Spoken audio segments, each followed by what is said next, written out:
दोस्तों, ये हमारा फिजिक्स का दूसरा चैप्टर है। इस चैप्टर का नाम है मानव नेत्र तथा रंग बिरंगा संसार। अपने वीडियो को स्टार्ट करते हैं। दूसरा चैप्टर का यह पहला क्वेश्चन है। यह पहला क्वेश्चन है, नेत्र की समंजन क्षमता से क्या अभिप्राय है। तो इसका आंसर है, आंख द्वारा अपने सिजड़ी पेशियों के तनाव को घटा बढ़ाकर अपने लेंस की फोकस दूरी को बदलकर दूर या निकट की वस्तुओं को साफ साफ देखने की क्षमता को समंजन क्षमता कहते हैं।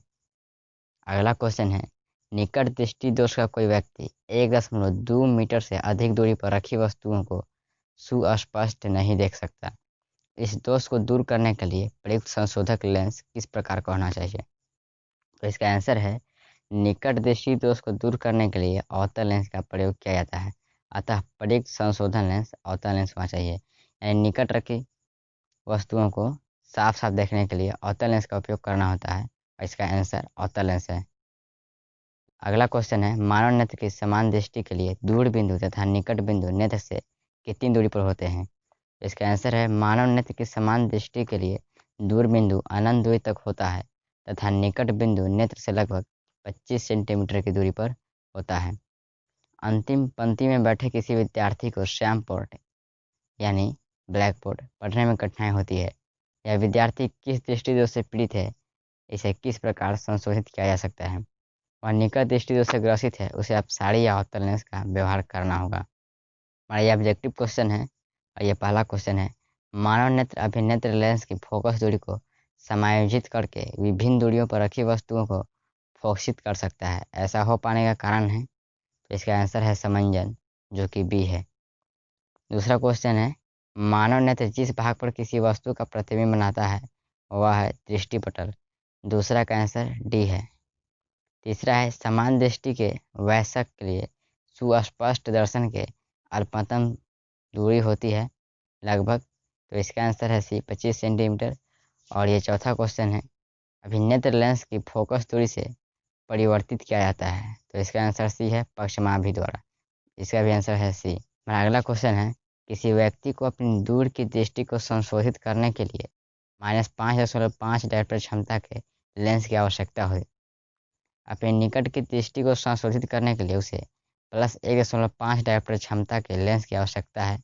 संशोधित करने के लिए आवश्यक लेंस की फोकस दूरी क्या होगी।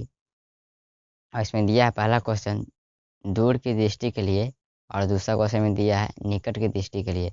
ये एक न्यूमेरिकल क्वेश्चन है जो कि आपको खुद ही अपने नोटबुक में बनाना होगा। तो पहला क्वेश्चन है, दूर की दृष्टि के लिए लेंस की क्षमता, जो कि हमको क्वेश्चन में दिया गया है -5.5 डायोप्टर। तो इसका फार्मूला है, लेंस की फोकस दूरी बराबर 1 बटा लेंस की क्षमता। जब क्षमता दिया हो तो इसका फार्मूला हो जाएगा F=1/P। तो इस पर हम हल करेंगे तो हमारा आंसर आएगा -18 सेंटीमीटर। तो पहला का आंसर होगा -18 सेंटीमीटर और दूसरा को उसी फार्मूला पर अगर हल करेंगे तो इसका दूसरा का हमारा आंसर आएगा 66 सेंटीमीटर। हमारा अगला क्वेश्चन है, किसी निकट दृष्टि दोष से पीड़ित व्यक्ति का दूर बिंदु नेत्र के सामने 80 सेंटीमीटर दूरी पर है। इस दोष को संशोधित करने के लिए आवश्यक लेंस की प्रकृति तथा क्षमता क्या होगी। यह भी एक न्यूमेरिकल क्वेश्चन है जो कि आपको खुद ही बनाना होगा और इसमें वीडियो में आपको दिख रहा है। इसका सूत्र है 1/f बराबर 1/v माइनस 1/u। इस पर आप हल करेंगे तो आपका आंसर आ जाएगा -1.25 डायोप्टर। तो पहले आपको इस फार्मूला का इस्तेमाल करके फिर लेंस की क्षमता निकालना होगा, जो कि लेंस का क्षमता -1.25 डायोप्टर आएगा। इसका आंसर है, अतः इस दोष को संशोधित करने के लिए -1.25 डायोप्टर क्षमता वाले अवतल लेंस की आवश्यकता होगी। हमारा अगला क्वेश्चन है, चित्र बनाकर दर्शाइए कि दीर्घ दृष्टि दोष कैसे संशोधित किया जाता है। एक दीर्घ दृष्टि दोष नेत्र का निकट बिंदु 1 मीटर है। इस दोष को संशोधित करने के लिए आवश्यक लेंस की क्षमता क्या होगी। यह मान लीजिए कि समान नेत्र का निकट बिंदु 25 सेंटीमीटर है। यह भी एक न्यूमेरिकल क्वेश्चन है जो कि आपको खुद ही नोटबुक में बनाना होगा।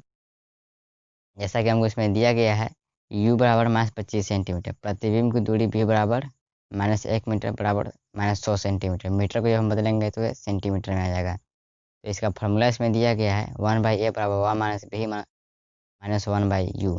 इस फार्मूला पर हम हल करेंगे तो हमारा इसका आंसर आएगा 1/3 मीटर। फिर हम इसके लेंस की क्षमता निकालेंगे तो इसका फार्मूला है, लेंस की क्षमता बराबर 1 बटे लेंस की फोकस दूरी, यानी p बराबर 1/f। तो इस पर हम हल करेंगे तो हमारा आंसर आएगा 3 डायोप्टर। और इसका आंसर है, अतः इस दोष को संशोधित करने के लिए 3 डायोप्टर क्षमता वाले अवतल लेंस की आवश्यकता होगी। और राइट साइड में इसका डायग्राम भी बना दिया गया है, जैसा कि आपको वीडियो में दिख रहा है। आप इसका स्क्रीनशॉट भी ले सकते हैं और अपने नोटबुक में से नोट भी कर सकते हैं। और अगला क्वेश्चन है, समान नेत्र 25 सेंटीमीटर से निकट रखी वस्तुओं को सुस्पष्ट क्यों नहीं देख पाते? तो इसका आंसर है, नेत्र की सिलियरी पेशियाँ उतना नहीं खींच पाती जितनी कि 25 सेंटीमीटर से निकट रखी वस्तुओं को स्पष्ट देखने के लिए आवश्यक है। हमारा अगला क्वेश्चन है, जब हम नेत्र से किसी वस्तु की दूरी को बढ़ा देते हैं तो नेत्र में प्रतिबिंब दूरी का क्या होता है? तो इसका आंसर है, समंजन के कारण प्रतिबिंब दूरी में परिवर्तन नहीं होता है। तारे क्यों टिमटिमाते हैं? इसका आंसर काफ़ी बड़ा है। आप इसका आंसर अपने नोटबुक में नोट कर लेंगे और वीडियो में इसका आप स्क्रीनशॉट भी ले सकते हैं। तो हम चलते हैं अपने आंसर की तरफ। इसका आंसर है, तारों के प्रकाश के वायुमंडलीय अपवर्तन के कारण ही तारे टिमटिमाते प्रतीत होते हैं। पृथ्वी के वायुमंडल में प्रवेश करने के पश्चात पृथ्वी के पृष्ठ पर पहुंचने तक तारे का प्रकाश निरंतर अपवर्तित होता जाता है। चूँकि तारे बहुत दूर है, अतः वे प्रकाश के बिंदु स्रोत के सन्निकट है। पृथ्वी के वायुमंडल की बदलती भौतिक अवस्थाओं के कारण तारों से आने वाली प्रकाश किरणों का पथ थोड़ा थोड़ा परिवर्तित होता रहता है।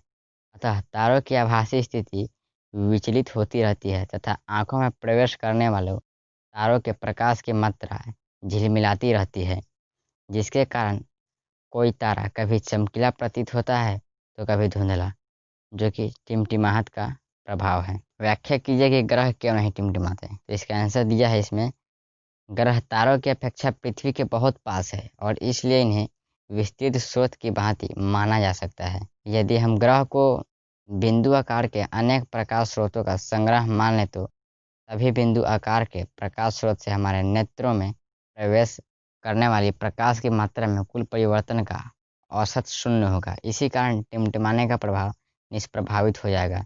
अतः ग्रह तारों की तरह नहीं टिमटिमा पाते हैं।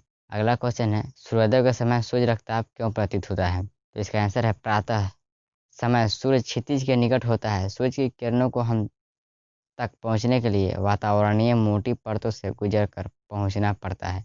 नीले और कम तरंगदैर्घ्य के प्रकाश का अधिकांश वहां उपस्थित कणों के द्वारा प्रकीर्णित कर दिया जाता है। हमारी आंखों तक पहुंचने वाला प्रकाश अधिक तरंगदैर्घ्य का होता है, इसलिए सूर्योदय और सूर्यास्त के समय सूर्य ताप प्रतीत होता है। इसका डायग्राम नीचे बना दिया गया है, जैसा कि आपको वीडियो में दिख रहा है। हमारा अगला और आखिरी क्वेश्चन है, किसी अंतरिक्ष यात्री को आकाश नीले की अपेक्षा काला क्यों प्रतीत होता है? यानी किसी पायलट को या जहाज के पायलट को आकाश नीला के बदला काला क्यों दिखता है?